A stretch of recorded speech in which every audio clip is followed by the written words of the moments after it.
السلام علیکم ورحمۃ اللہ تعالی وبرکاتہ۔ الحمد للہ رب العالمین والعاقبۃ للمتقین والصلاة والسلام علی سید المرسلین اما بعد فاعوذ باللہ من الشیطان الرجیم بسم اللہ الرحمن الرحیم ولا تطرد الذین يدعون ربهم بالغداة والعشی یریدون وجہہ صدق اللہ مولانا العظیم وصدق رسولہ النبی الامین المبین المکین الکریم ونحن علی ذلک لمن الشاہدین والشاکرین والحمد للہ رب العالمین۔ قال اللہ تبارک وتعالی فی شان حبیبہ الکریم ان اللہ وملائکتہ یصلون علی النبی یا ایہا الذین آمنوا صلوا علیہ وسلموا تسلیما۔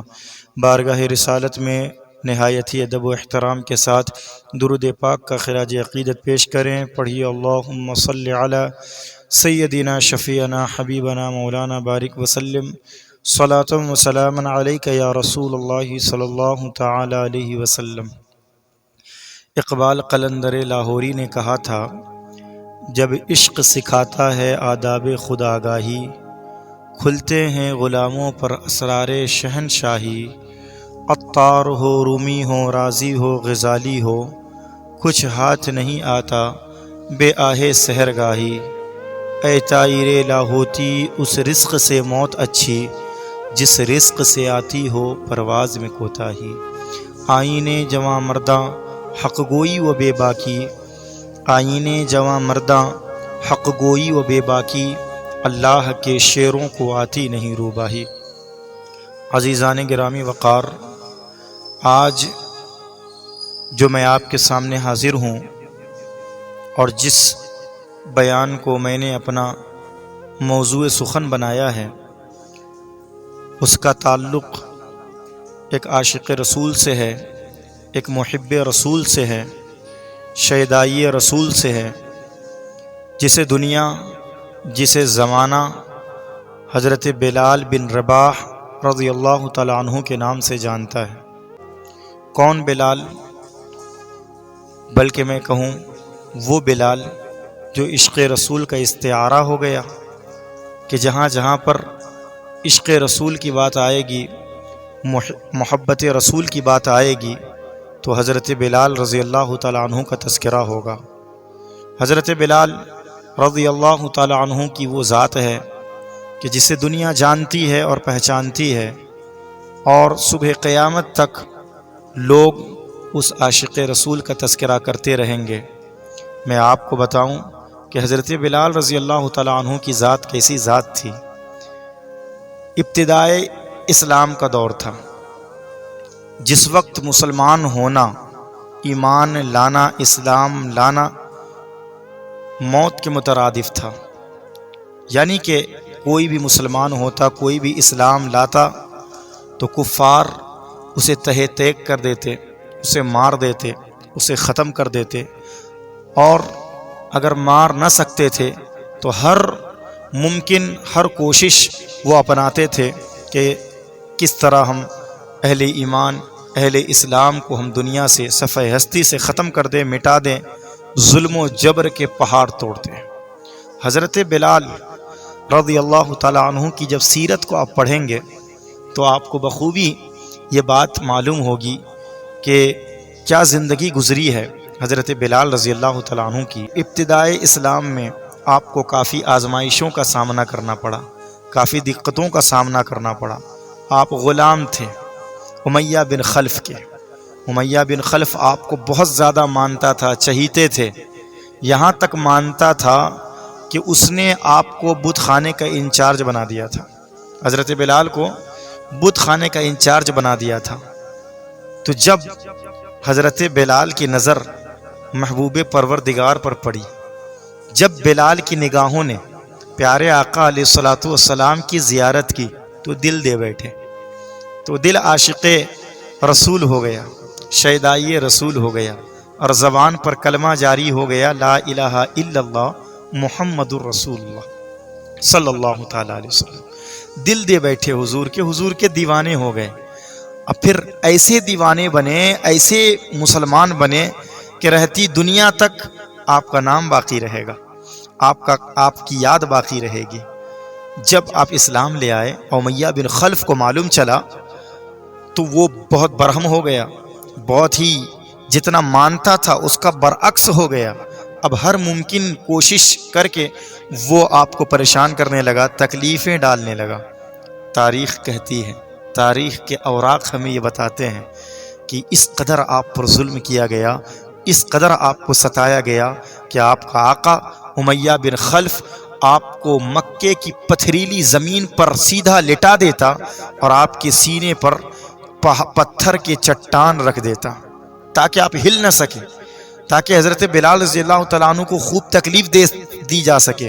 سینے پر پتھر رکھ کر چابک مارتا تھا اور کہتا تھا کہ اے بلال، نئے دین سے برگشتہ ہو جا، اپنے آبا و اجداد کے دین پر واپس آ جا، پھر سے لات کو معبود کہہ دے، پھر سے عزا کو معبود کہہ دے، پھر سے منات کو معبود کہہ دے، لیکن میں قربان جاؤں اس عاشق رسول پر، لیکن میں شیدا ہو جاؤں اس شیدائی رسول پر، لیکن میں دیوانہ ہو جاؤں اس عاشق رسول پر کہ اتنے ظلم کے باوجود، اتنی تکلیفوں کے باوجود، اتنی بربریت کے باوجود اس عاشق رسول کی زبان سے اگر کوئی لفظ نکلتا تھا تو وہ یہی الفاظ ہوتے تھے، احد احد احد، یعنی وہ احد احد کا نعرہ بلند کرتا تھا کہ معبود تو ایک ہی ہے، معبود تو ایک ہی ہے جو وحدہ لا شریک ہے، جس کی عبادت میں کوئی شریک نہیں، جس کی ذات میں کوئی شریک نہیں، جس کی صفات میں کوئی شریک نہیں۔ احد احد کہتے تھے، یعنی کہ معبود ایک ہی ہے، منات کوئی معبود نہیں ہے، پتھر کے بت یہ کوئی معبود نہیں ہے، تم اپنے ہاتھوں سے بناتے ہو، ٹوٹ جاتے ہیں، یہ کچھ نہیں کر سکتے ہیں، یہ تو لاچاروں بے یاروں مددگار ہیں، بے یارو مددگار ہے۔ حقیقی مددگار ہے کوئی تو وہ احد ہے، حقیقی کوئی معبود ہے تو وہ احد ہے، حقیقی کوئی اللہ ہے، حقیقی کوئی رب ہے تو وہ میرا اللہ ہے۔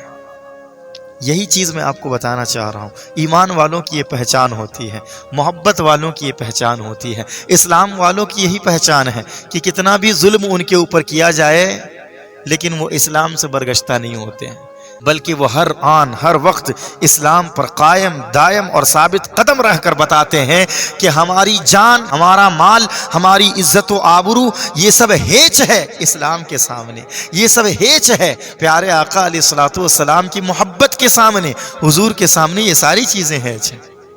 اور کس قدر حضور سے محبت کرتے تھے۔ آج یوں ہی دنیا حضرت بلال رضی اللہ تعالیٰ عنہ کو عاشق رسول نہیں کہتی ہے، آج تو ہم صرف زبانی دعوے کرتے ہیں نا، لیکن وہ عاشق رسول ایسا تھا جس نے حقیقت میں محبت کی داستان لکھی تھی۔ جب مکہ سے ہجرت کر کے مدینہ صحابہ تشریف لائے تو مکہ میں بربریت تھی، مکہ میں زور و ستم تھا، مکہ میں ظلم تھا، مکہ میں بے انصافی بے سکونی تھی، لیکن مدینے میں محبت کی فضا تھی، مدینے میں اسلام کی فضا تھی، مدینے میں امن و سکون کا ایک مدینہ ایک گہوارہ تھا۔ جب آقا علیہ الصلوۃ والسلام مدینہ تشریف لائے صحابہ کرام کے ساتھ تو حضور صلی اللہ علیہ وسلم نے اسلام کا نظام بنایا، دین اسلام کی ترویج و اشاعت کا باضابطہ انصرام اور انتظام فرمایا۔ آپ نے حضرت بلال رضی اللہ تعالیٰ عنہ کا انتخاب ایک خاص خدمت کے لیے کیا کہ اے بلال تم اذان دو گے، اے بلال تم اذان دو گے، لوگوں کو نماز کے لیے بلاؤ گے، کہے نا سبحان اللہ، لوگوں کو نماز کے لیے بلاؤ گے، اذان دو گے۔ جب حضرت بلال رضی اللہ تعالیٰ عنہ اذان دیتے نا تو لوگ خاموش ہو جاتے ہیں اور دل ان کا کھنچتا چلا جاتا، اس لیے کہ حضرت بلال رضی اللہ تعالیٰ عنہ کی آواز میں وہ کشش تھی، وہ جاذبیت تھی، اور ساتھ ہی ساتھ حضرت بلال رضی اللہ تعالیٰ عنہ کی آواز بلند بھی تھی، اس لیے حضور نے آپ کا انتخاب اس خدمت کے لیے کیا تھا۔ تو حضرت بلال رضی اللہ تعالیٰ عنہ جب حضور کی محبت میں اذان دیتے تھے تو اہل مدینہ اکٹھا ہو جاتے تھے، بچے عورتیں سب غور سے سنتی تھی۔ یہی ایک وقت آیا کہ آقا علیہ الصلوۃ والسلام جب رحلت فرما گئے اور ظاہری ہماری آنکھوں سے اوجھل ہو گئے، صحابہ کرام کی آنکھوں سے اوجھل ہو گئے، تو حضرت بلال رضی اللہ تعالیٰ عنہ صدمے میں رہنے لگے، صدمہ ایک ہو گیا۔ حضور کی محبت میں اذان دیتے تھے نا، آپ نے اذان دینا چھوڑ دیا کہ جب حضور نہیں تو میں اذان کیسے دے سکتا ہوں؟ میرا دل یہ کیسے برداشت کر سکتا ہے کہ میں اذان دوں اور حضور کے الفاظ، حضور کا نام میری زبان پر آئے اور حضور کو میں نہیں پاؤں گا تو میرا دل بے قرار ہو جائے گا۔ آپ نے اذان دینا چھوڑ دی۔ ایک مرتبہ ملک شام کے فتوحات کے موقع پر حضرت ابو عبیدہ بن جراح رضی اللہ تعالی عنہ نے حضرت عمر رضی اللہ تعالی عنہ کو تحریر لکھی کہ آپ ملک شام تشریف لائیں اور یہاں پر یہودیوں سے جو مصالحت اور صلح کا جو معاہدہ ہے خود آپ تحریر فرمائیں۔ حضرت عمر رضی اللہ تعالیٰ عنہ ملک شام تشریف لائے۔ اللہ تبارک و تعالیٰ نے امیر المؤمنین حضرت عمر بن خطاب رضی اللہ تعالیٰ عنہ کے ذریعے سے اسلام کو فتوحات عطا کی اور بیت المقدس کو یہودیوں سے آزاد فرمایا۔ حضرت عمر رضی اللہ تعالیٰ عنہ نے اس دن ملک شام میں ایک خطبہ ارشاد فرمایا، تمام مسلمانوں کو جمع فرمایا۔ موجودین میں حضرت بلال رضی اللہ تعالیٰ عنہ بھی تھے۔ آپ نے فرمایا، اے بلال، کیا تم میرے لیے آج اذان نہیں دو گے؟ کیا آج تم وہ اذان نہیں دو گے جو تم حضور صلی اللہ علیہ وسلم کے مبارک زمانے میں تم دیا کرتے تھے؟ حضرت بلال رضی اللہ تعالیٰ عنہ کو حضور کی وفات کے بعد اتنا زیادہ صدمہ ہو گیا تھا کہ آپ نے عہد کر لیا تھا میں کسی کے کہنے پر اذان نہیں دوں گا، لیکن حضرت عمر رضی اللہ تعالیٰ عنہ کی بات کو ٹال نہ سکے۔ جواباً عرض کیا، اے امیر المؤمنین، میں تو عہد کر لیا تھا میں نے کہ میں کسی کی کہنے پر اذان نہیں دوں گا، لیکن میں آپ کے حکم کی تعمیر کے لیے آج اذان دوں گا، اور آپ ایک خاص نماز کے لیے آپ اذان دینے کے لیے کہہ رہے ہیں تو میں آج اذان دوں گا۔ جب حضرت بلال رضی اللہ تعالیٰ عنہ نے اذان دی اور اللہ اکبر کے الفاظ جیسے ہی آپ کی زبان سے نکلے، سارے لوگوں پر ایک سکوت طاری ہو گیا۔ سارے لوگ غور سے سننے لگے، تمام مسلمانوں کے دل کھینچنے لگے، اور جب حضرت بلال رضی اللہ تعالیٰ عنہ کی زبان پر اشہد ان محمد رسول اللہ صلی اللہ تعالیٰ علیہ وسلم کے الفاظ جب آئے تو ان تمام مسلمانوں کے دل بے قرار ہونے لگے، تمام مسلمانوں کے جذبات پہ قیامت برپا ہونے لگی کہ آج بلال اذان دے رہے ہیں۔ انہیں پیارے آقا علیہ الصلوۃ والسلام کا مبارک زمانہ یاد آنے لگا، ایسا محسوس ہونے لگا کہ حضور ہمارے درمیان ابھی بھی موجود ہیں، ایسا محسوس ہونے لگا آقا علیہ الصلوۃ والسلام کی یاد آنے لگی اور آنکھوں سے آنسو زارو قطار نکلنے لگے۔ یہاں تک کہ تاریخ یہ بتاتی ہے کہ اس قدر رقت طاری ہوئی اور اس قدر صحابہ زارو قطار رونے لگے کہ حضرت معاذ بن جبل رضی اللہ تعالی عنہ کی ہچکی بن گئی۔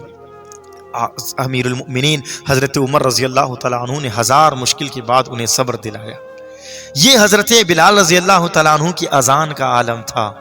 جب آپ حضرت ابوبکر صدیق رضی اللہ تعالی عنہ، جنہوں نے آپ کو آزاد کرایا، جنہوں نے آپ کو امیہ بن خلف سے خرید کر آزاد کرایا، میں آپ کو قبول اسلام کا واقعہ میں نے آپ کو نہیں بتایا کہ حضرت بلال رضی اللہ تعالیٰ عنہ جب امیہ بن خلف کے غلام تھے اور بہت ظلم ہوتا تھا تو ایک مرتبہ حضرت ابوبکر صدیق رضی اللہ تعالیٰ عنہ کا گزر ہوا اور انہوں نے دیکھا کہ ایک غلام کو ستایا جا رہا ہے بس اسلام کی وجہ سے، دین کی وجہ سے۔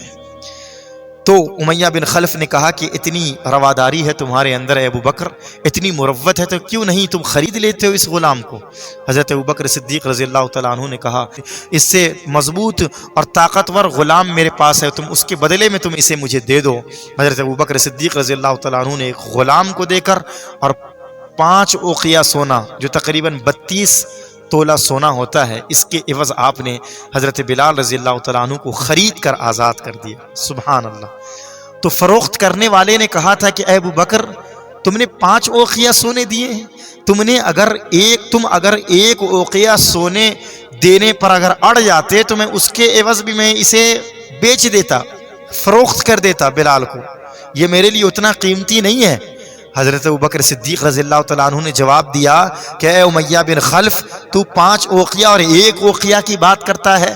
ابو بکر، اس غلام کے لیے تو اگر 100 اوقیہ بھی بولتا تو ابو بکر وہ بھی دے کر اسے آزاد کرتا، وہ بھی دے کر اسے خریدتا اور آزاد کر دیتا۔ سبحان اللہ۔ یہ حضرت ابو بکر صدیق رضی اللہ تعالیٰ عنہ کے اندر اسلام کی خدمت کا جذبہ تھا، مسلمانوں سے محبت کا جذبہ تھا، اور پیارے آقا علیہ الصلوۃ والسلام کی دین کی محبت تھی، آقا علیہ الصلوۃ والسلام کی محبت تھی۔ تو حضرت بلال رضی اللہ تعالیٰ عنہ کو حضرت ابوبکر نے خرید کر آزاد کرایا تھا۔